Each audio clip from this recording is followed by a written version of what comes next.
Nós estamos acompanhando bem de perto, principalmente com o grupo Joesley Batista, JBS. Sabemos que lá houve ilicitude. A CPI mostrou documento para o presidente do BNDES, mostramos documento para o procurador-geral. Ficamos sabendo que estavam sendo feito um novo contrato de acordo de leniência com esse grupo tão poderoso que está querendo levar o dinheiro da população brasileira para fora do país. Fomos até lá e fizemos 4 sugestões. Eles devem ao Brasil mais de 48 bilhões de reais. Eles estavam querendo fazer um acordo com 10 bilhões de reais e mesmo assim pagos em 25 anos. Nós fizemos a sugestão de que eles só possam sair daqui do país depois que pagarem tudo que devem ao Brasil, que esse valor seja entregue diretamente para o Ministério da Educação, para defender na educação do nosso país. Também fizemos uma sugestão de que o Procurador-Geral instale uma força-tarefa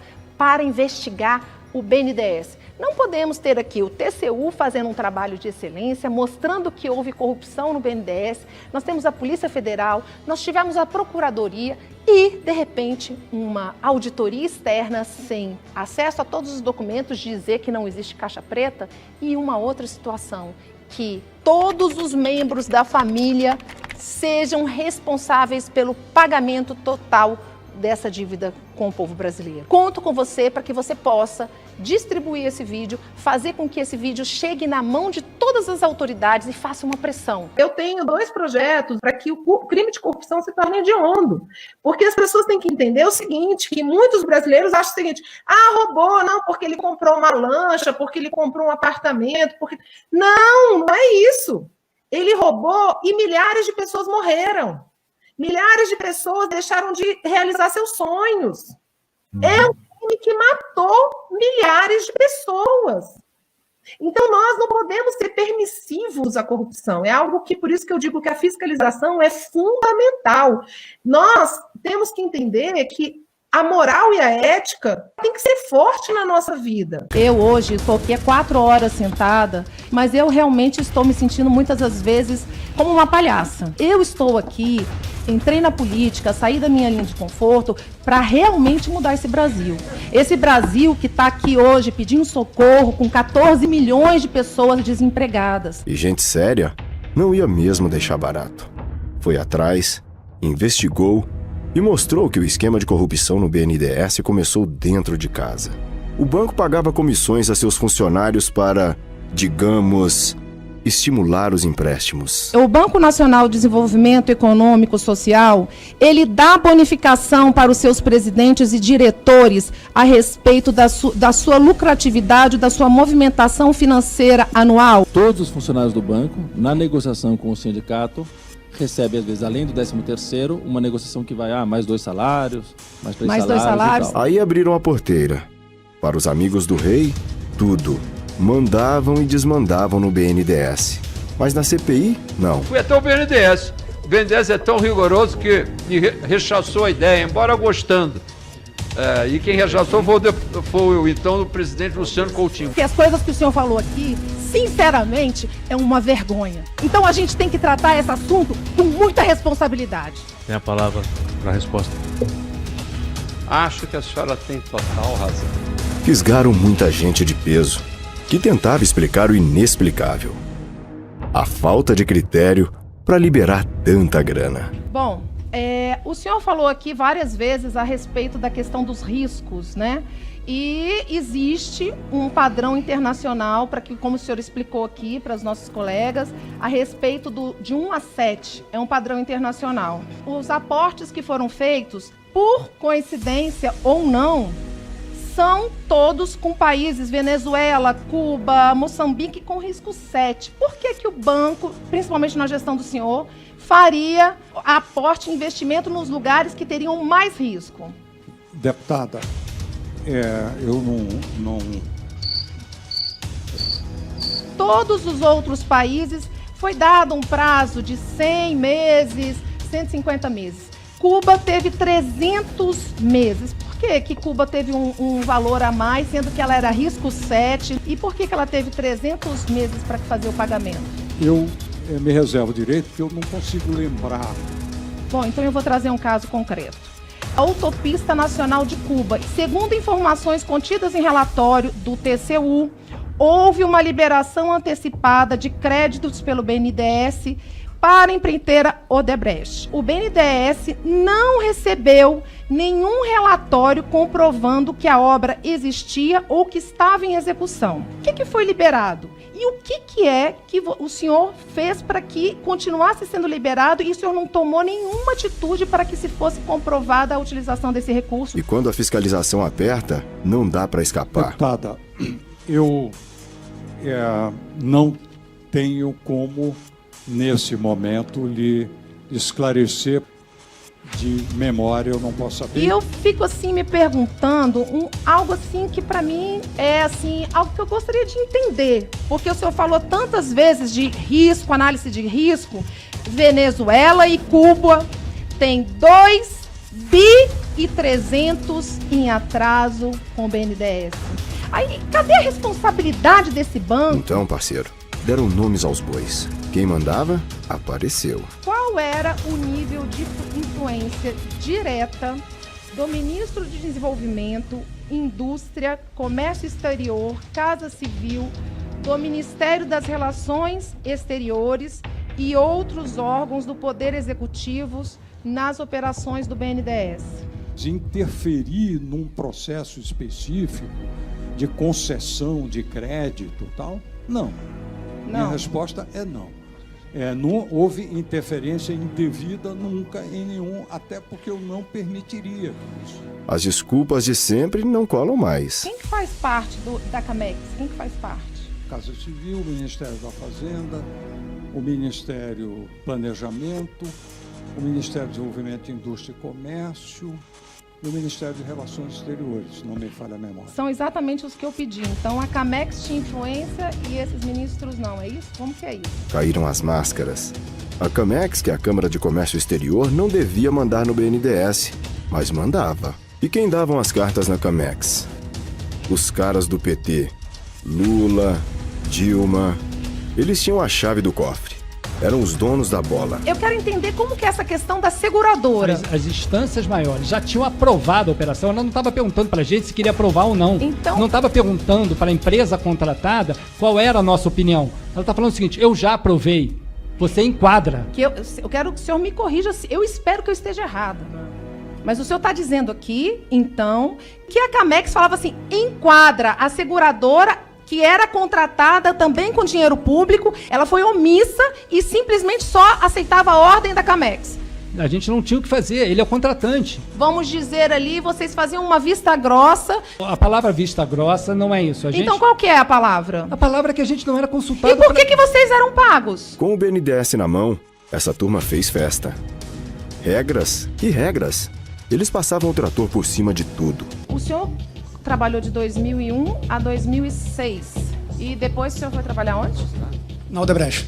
Com quem que chamou o senhor para trabalhar lá? Senhor Carlos Napoleão, que era a pessoa de contato na época da SBCE. Como que o senhor conhece o senhor Carlos Napoleão, que era a pessoa responsável pela Odebrecht, e o senhor dentro de uma sala analista, para mim, era uma pessoa que teria que ser bloqueada, e a gente percebe que tem uma relação bem estreita entre o senhor e o senhor Napoleão, um de um lado do balcão, o outro do outro lado do balcão.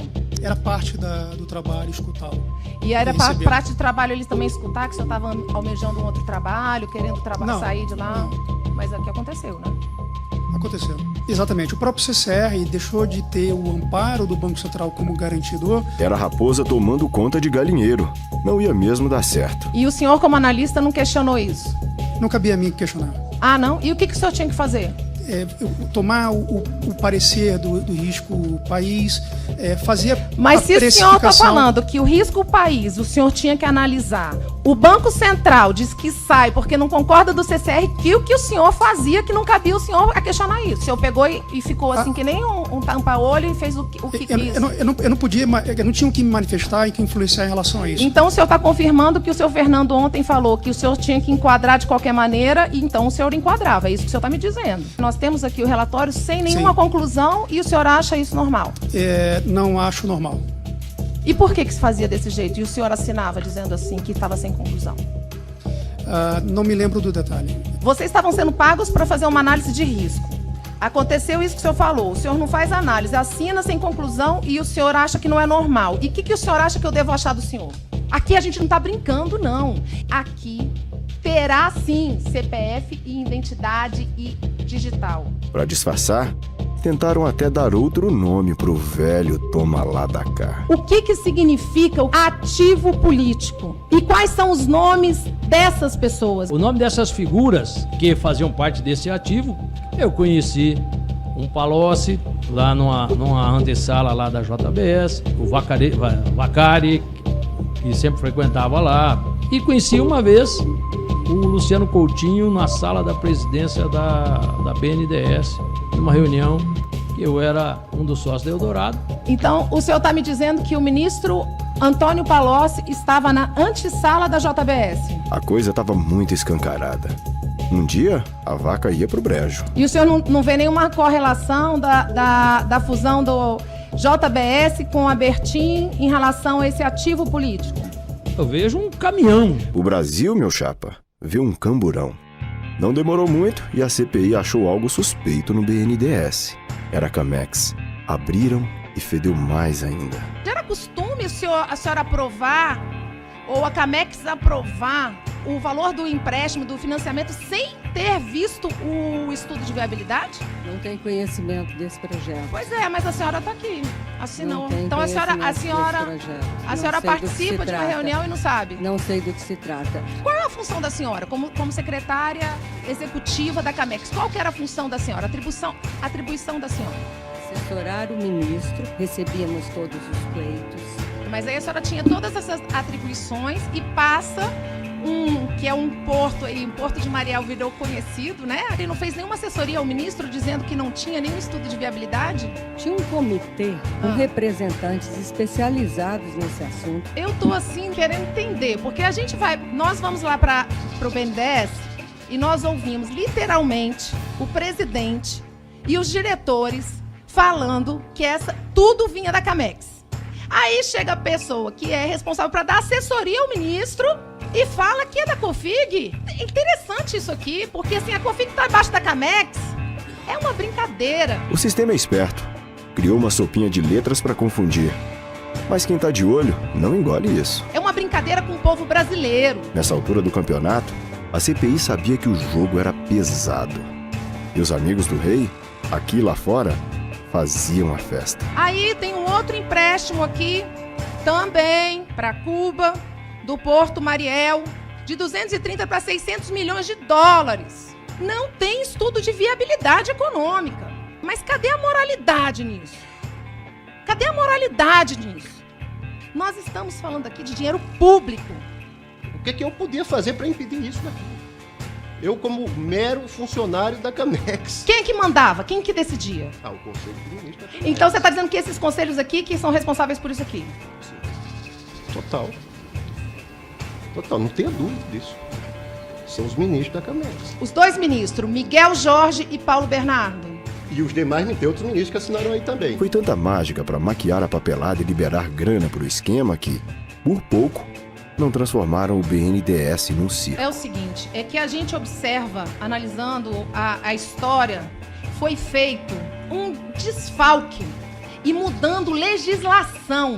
Um parecer técnico dizendo que não é para fazer e o próprio ministro, que era o seu Fernando Pimentel, falou, ok, vamos fazer. Eles mudaram a lei para dizer o seguinte, não precisa de conta garantida, nós vamos estar garantindo 100% do valor.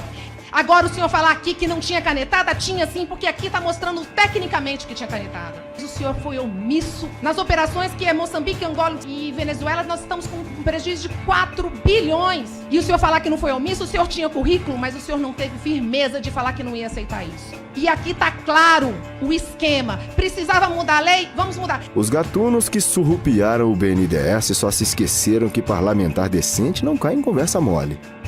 E que CPI não é casa de mãe Joana. Quando o senhor traz que não teve prejuízo porque as tabelas foram todas modificadas e nós temos isso aqui. Para mim isso é novidade. Então, Venezuela começou a ter o mesmo risco que Suíça? Bom, porque a gente não conseguia exportar para a Suíça, mas conseguia exportar para a Venezuela. Se provocar, tem troco. Eu sei da competência do senhor, mas não brinque aqui conosco não. O senhor fazer uma risada dessa, falando de 15 bilhões de dólares. E o senhor está brincando com o povo brasileiro. Aqui a gente está sério. Ela entregou para uma empresa que não construiu e dinheiro do povo. E aqui nós tivemos a risadinha do ministro de Estado na época, brincando com o dinheiro do povo. E nós estamos aí com um prejuízo de 4 bilhões. O que o senhor exportou? O que o senhor exportou? Porque aqui no seu relatório diz que o senhor não comprovou a exportação, inclusive entregou dinheiro para as empresas da Venezuela que nem existiram obras. Então me explica como o senhor exportou. Temos que averiguar. Por um ato sem nenhum tipo de análise, o senhor, como ministro e outros ministros, assinaram que esse país se tornaria risco 1. É isso que eu estou dizendo. Quando a lama chega no pescoço, não adianta espernear. Foi adotada uma filosofia que nós devíamos ampliar o nosso comércio exterior para países menos sólidos, que tinham risco maior. Primeira coisa, eu fico muito impressionada de um país adotar uma filosofia sem critério nenhum, sem análise nenhuma de risco, para países que todo mundo não empresta. Primeira coisa é isso, me impressiona pessoas tão capacitadas colocarem 14 bilhões de dólares na mão desses países. E nós estamos, sim, com muitos prejuízos que desses países 4 bilhões já não foram entregues. A verdade, parceiro, é que meteram a mão em mais de 500 bi. Tanta, mas tanta grana que deixou muita gente sem palavras. Ficarei em silêncio, excelência. Permanecerei em silêncio. Permanecerei em silêncio, excelência. Com todo... Quero dizer que uma pessoa investigada como delator deveria sim ser obrigado a falar numa CPI.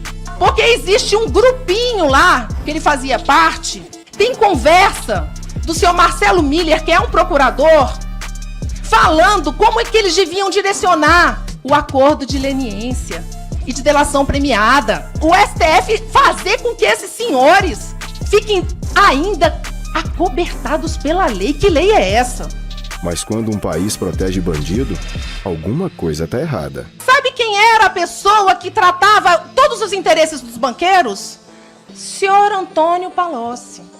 Senhor Antônio Palocci era a pessoa que fazia a negociação com todas essas dívidas. Ele foi com 47 empresas.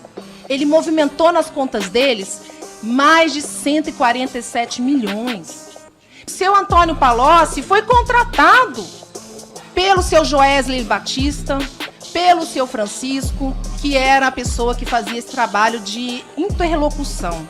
Mas o que está tendo aqui é um STF privilegiando, sim, alguns figurões que são os campeões aí de corrupção. O tempo fechou, mas quem estava na CPI não tinha medo de cara feia. Nós estamos diante aqui do senhor Vitor, milionário, que fez a sua fortuna com o dinheiro do povo, milhões e milhões de reais, para comprar apoio de políticos. E nós, deputado Lucas, que estamos entrando aqui, como o senhor disse, da renovação, nós não podemos ter medo.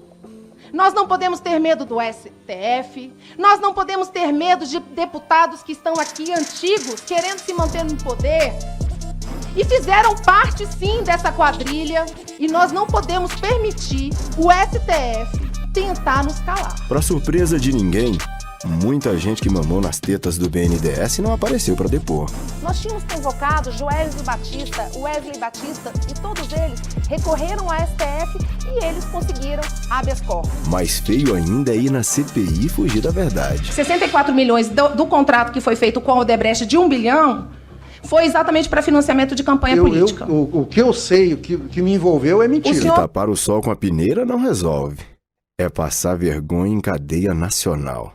Houve, sim, um parecer de um técnico dizendo que não era para fazer esse empréstimo Angola, mas mesmo assim foi concedido 1 bilhão de dólares para a empresa Odebrecht. Então eu quero entender, é comum uma pessoa representar o senhor e o senhor não está sabendo que ela está assinando em nome do senhor 1 bilhão de dólares emprestado para uma empresa? O empréstimo não foi feito para a Odebrecht, o empréstimo foi feito para o governo de Angola. Então, seu Paulo, eu posso falar? Então eu acho que o senhor não está sabendo como que é feito, porque na realidade não houve empréstimo para o país, houve empréstimo sim para a Odebrecht. Se o senhor está me falando isso, me surpreende mais ainda. Então, se o senhor está falando que o empréstimo foi diretamente para um país, para mim é muito sério. Esse seguro que o senhor falou, que fomos pagos, o senhor sabe de onde vem esse dinheiro do seguro? Claro, o tomador tem que pagar um seguro. Sim, mas quem é que paga esse seguro? O senhor, como ministro de planejamento de quase 6 anos, o senhor não está sabendo, mas esse seguro que foi pago é feito pelo próprio país, pelo Tesouro Nacional. E que, infelizmente, é tirado do seguro-desemprego das pessoas. A situação é que o BNDES era segurado pelo dinheiro do povo. Então, além de nós estarmos emprestando dinheiro para uma coisa, nós estávamos assegurando.